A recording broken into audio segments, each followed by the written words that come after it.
The holographic display flickered with the coordinates of another missing fleet. Commander Naz pressed her palm against the cool metal of the observation deck's railing, watching the swirling nebula that had once been the Xerion Armada's final known position. 12,000 ships gone without a trace. That makes 7 fleets in 3 months, Captain Raza said, stepping beside her. His reflection ghosted across the reinforced viewport, tired eyes scanning the starfield beyond. The Galactic Council is demanding answers. Naz turned to face him, her expression grim. And what answers do we give them? That every time a hostile fleet approaches Earth's solar system, they simply disappear? The phenomenon had started after humanity's admission to the Galactic Federation. At first it seemed like a blessing. The Draconian Empire had sent their infamous Deathwing to test the newest members of the galactic community. Standard procedure for civilizations that had barely mastered faster-than-light travel. But the Deathwing never reported back. Neither did their backup fleet, or the investigators sent after them. Soon word spread through the galactic underground. Earth was protected by something ancient and terrible. Pirates, slavers, and warmongering empires all began giving the small blue planet a wide berth. But not everyone listened. "Sir?" Lieutenant Chen's voice crackled through the comm system. "We're receiving a transmission from the Zephyrian Collective. Their Annihilation Fleet is requesting permission to investigate Earth's defensive perimeter." Raza and Naz exchanged glances. The Zephyrians were known for their advanced technology and ruthless efficiency. If anyone could solve this mystery, it would be them. "Tell them they're welcome to try," Raza replied. "But remind them of our standard warning." As Chen relayed the message, Naz pulled up the tactical display. Red dots appeared at the edge of the solar system, 200 Zephyrian vessels, each one capable of glassing a continent. "You know," Naz said quietly, "part of me hopes they figure it out. The not knowing is worse than any enemy we've ever faced." 3 days passed. The Zephyrian fleet maintained position just beyond Pluto's orbit, scanning everything with their most advanced sensors. They detected nothing unusual. No hidden weapons platforms, no cloaked defense systems, no exotic energy signatures. Earth's small defensive fleet consisted of barely 50 vessels, hardly enough to threaten a single Zephyrian destroyer. Then on the 4th day, Admiral Kethvar of the Zephyrian Collective made his move. "This is Admiral Kethvar to the human command vessel." His translation came through crisp and clinical.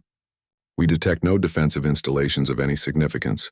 We will now proceed to Earth to conduct our investigation in person." "Admiral," Raza responded, "we strongly advise against—" The transmission cut off. On the display, the red dots began moving inward, past Neptune, past Uranus, past Saturn. Their formation was perfect, their energy signatures strong and confident. Naz monitored their progress with growing tension. "They're passing Jupiter now," she reported. "No change in formation or velocity." The Zephyrian fleet continued its inexorable advance, past the asteroid belt, past Mars, entering the space between Mars and Earth where every other hostile fleet had vanished. "Energy readings are normal," Naz continued. "No weapons charging, no wait." The display flickered. For a moment, the red dots wavered, then began to fade one by one. "What's happening to their signals?" Raza demanded. "I don't know, sir. It's like they're just ceasing to exist." Within minutes, all 200 Zephyrian vessels had vanished from their sensors. The space around Earth was empty once again, peaceful and silent. Hours later, a single escape pod was detected drifting near Mars. Inside was Admiral Kethvar himself, his sophisticated exoskeleton powered down, his multiple eyes wide with terror. In the medical bay of the human flagship, Kethvar refused all attempts at communication for hours. When he finally spoke, his words sent chills through everyone present. "Your planet," he whispered, his translator struggling with the emotional overtones, "is not defended by weapons or shields. It is guarded by something far worse." "What did you see?" Naz asked gently. Kethvar's eyes focused on something far beyond the bulkhead. "We detected the anomaly when we reached 0.7 astronomical units from your sun. Space itself began to fold. Reality twisted around us like water circling a drain." He paused, his breathing apparatus cycling rapidly. But that wasn't the terrifying part. The terrifying part was the voice, a chorus of voices speaking in languages that predated the birth of stars. "They said," Kethvar's voice broke, They said, "These are under our protection. Turn back or join the others in service." "Service?" Raza pressed. "The missing fleets," Kethvar continued. "They weren't destroyed. They were recruited, converted into something else. I saw the Zirian Armada, the Deathwing, all of them. But they weren't the same. Their ships had become part of something vast and incomprehensible, and their crews..." He shuddered. "Their crews were still alive, but changed, improved. They thanked me for bringing them more allies to join their eternal vigil." Naz felt her blood run cold. "Vigil for what?" "They guard the barriers between dimensions. Your Earth sits on a nexus point where realities converge. The beings that chose your world as their base of operations are older than galactic civilization itself. They protect not just Earth, but the entire universe from threats that exist beyond normal space-time." Kethvar looked directly at Raza.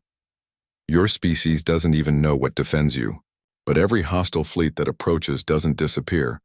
They become part of the galaxy's most ancient and necessary defense force." The implications were staggering.